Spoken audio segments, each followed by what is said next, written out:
असतो, तर पूर्णपणे पूल पाण्याखाली गेलेला आहे।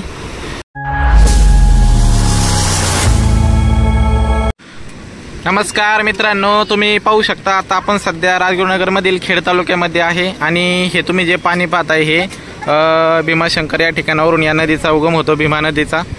आणि चासकमान धरणामधून आता सध्या विसर्ग मोठ्या प्रमाणामध्ये सोडलेला आहे।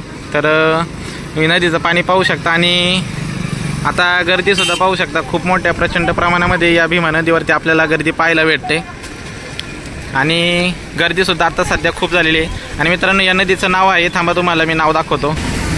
तर हे बघा मित्रांनो, हे नाव आहे या नदीचं नाव। नमस्कार नमस्कार, चला। तर मित्रांनो, हे समोर तुम्हाला हे जे मध्ये मध्ये पाण्या उसळे घेत आहे, तर या ठिकाणी छोटा पूल होता, तर त्या छोटा पुलावरून पूर्णपणे पाणी वरून ओसंडून वाहत आहे आणि पूर्णपणे छोटा पूल बुजून गेलेला आहे, तुम्ही आता व्हिडिओच्या माध्यमातून पाहू शकता। आणि आता पोलीस प्रशासनाची सुद्धा गाडी आलेली आहे बघा। तर कारण की पाहणाऱ्यांची गर्दी खूप वाढली होती, त्यामुळे आता पोलीस प्रशासनाची सुद्धा गाडी आलेली आहे, तुम्ही व्हिडिओमध्ये पाहू शकता।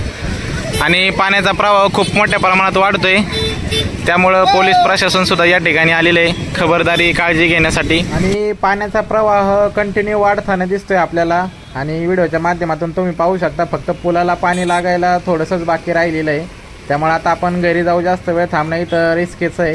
तर मित्रांनो, सगळ्यांनी काळजी घ्या आणि कोणी घराच्या बाहेर पडू नका आणि पाण्यामध्ये तर बिलकुलपणे उतरू नका मित्रांनो, कारण की पाणी खूप प्रमाणात वाढतच चाललेलं आहे।